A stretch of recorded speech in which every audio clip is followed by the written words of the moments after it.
And if those aims have been met, is the United States, or the security of the United States, is it more secure today than it was, say, before the invasion? Well, I think we are more secure than we were before the invasion. And we're certainly more secure than we were before 9/11. Before 9/11, we were as vulnerable as we were found to be on 9/11. And if bin Laden had waited until he got the biological weapons he was looking for, God knows how many people would have died in New York City or in some other attack. So we've now come to terms with the seriousness of not only bin Laden, but people around the world, happily not in huge numbers, but in significant numbers, who want to destroy Americans in America and will commit suicide in the process of doing it and will inflict as much damage as they can. So are we safer now? We certainly are. We understand the threat we face, and we didn't understand that before. I want to come back just now to the link that's been made between Saddam Hussein and Al-Qaeda. But first, I want to get a call in. This is Hussein calling us from Saudi Arabia. Hussein, go ahead with your question. Yes, good evening. I just have a question that the murderous attacks of 9/11, of September the 11th, the people who were behind it are being chased in Afghanistan, and rightfully so, because there were 3,000 innocent people killed. There were 3,000 innocent troops plus killed in Iraq because they were led to an unjust war by false and evidence and lies. Why aren't the people responsible for that being tried till today, including Mr. Perle, of course? Well, I would like to see some Saudis tried for contributing vast amounts of money to the development of extremist institutions all over the world. It has not been lost on the American people, if I may say this to the caller, that most of the hijackers came from your country, and a great many other terrorists come from your country. So we went into Iraq because we were threatened by Iraq. The fact that we didn't find the weapons of mass destruction does not entitle you to say that there was a lie. Our intelligence agencies... You do not believe there is any legal culpability whatsoever? No, I don't believe there is any legal culpability. I think we have every right to defend ourselves. And the invasion of Iraq was an act of self-defense. Now, we're not going to wait again until we're attacked. If we can see an attack taking shape, and we can act in a timely fashion to stop that attack, we're going to do it, especially in a world in which there are suicidal terrorists who are trying very hard to obtain weapons of mass destruction. Let's get another call in. This one's from John in London. Go ahead, John.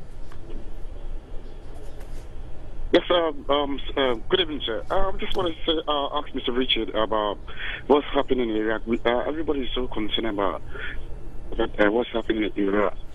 Yeah, we want democracy in Iraq. Yeah, we want democracy in Iraq. The first thing the government, the world leaders, done to Saddam, they found Saddam in front of everybody, the kids, everybody. So, I'm sorry, what was your question, John? Yeah, my question is, we want democracy in Iraq. So where's the democracy? People are dying in Iraq. Oh, okay, okay. I wasn't hearing very well. Yeah, so. no, that was not very clear. I think the question was, the United States went into Iraq to establish a democracy, but everyday people are dying in Iraq. Right. Well, we didn't go into Iraq to establish a democracy. We went into Iraq because we believed that Saddam Hussein posed a threat to the United States. But that's what it's become, hasn't it? I mean, Oh, well, once we were there, yes. Once Saddam was removed, then the question became what kind of government is going to follow. There are people who argued that we should try to find another Saddam. We should try to find another really tough, brutal character who would not have allowed this sort of trouble that we've had these last 5 years. That is not something the United States could responsibly, morally, honorably do. So we had tried to encourage the development of democratic institutions. I think we were slow in turning to the Iraqis to govern themselves, and I think that's the main mistake that we made in Iraq. If we had turned to Iraqis the day Baghdad fell, we might not be in the situation we're in today. But lastly, let me say to the caller, democracy it doesn't fall from the heavens. People have had to fight for it. Americans died in large numbers to create this democracy. Frenchmen died in numbers to create French democracy. So to say that if people die, you can't have a democracy, or the democracy that results after a battle is somehow wrong, I think is a misreading of history. But in reality, the United States is now involved in nation building in Iraq. And hasn't it got to a situation where the United States is now really bogged down in Iraq? You can't leave for fear of more violence, for fear that certain groups may be able to flourish. Groups like Al-Qaeda may be able to flourish even further. Right. You can't leave for that reason. Well, this is the sense in which we are confronting the war on radical terrorists in Iraq. We're confronting them elsewhere too, but we're confronting them now in Iraq. Look, the idea that a number of suicidal terrorists can take over a country and inflict terrible damage and go out of their way to try to ignite sectarian divides that they know will produce additional violence, that's unacceptable. The whole world should regard that as unacceptable. Could Al-Qaeda come back after we leave? I don't think we're going to leave until we're confident that Al-Qaeda can't come back. And by the way, I think Al-Qaeda is a rapidly declining force in Iraq. I think they're struggling to stay alive as an organization in Iraq. There are always going to be young people who are persuaded to commit suicide in order to inflict damage. It's a real tragedy. The people who train them, the people who recruit them, are not committing suicide, but they're sending young, impressionable people to do that. And that's a threat that the whole world has to face now.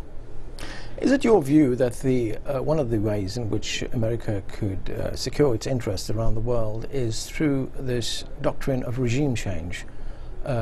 You've advocated that in Iran, you've advocated that in Syria. Yes. There are some regimes in the world that are brutal to their own people and that pose a threat to others.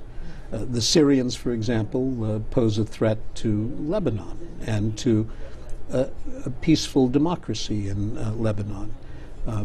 The regime in Tehran is supporting terrorism and diminishing whatever chance there is for settling the dispute between Israelis and Palestinians. So sure, I'd like to see governments in both of those places that would be more amenable to peace, that would not support terror, that would not interfere in a neighbor as Syria interferes in Lebanon. Now, I'm not recommending that we invade Syria. I'm not recommending that we invade Iran. Mm-hmm.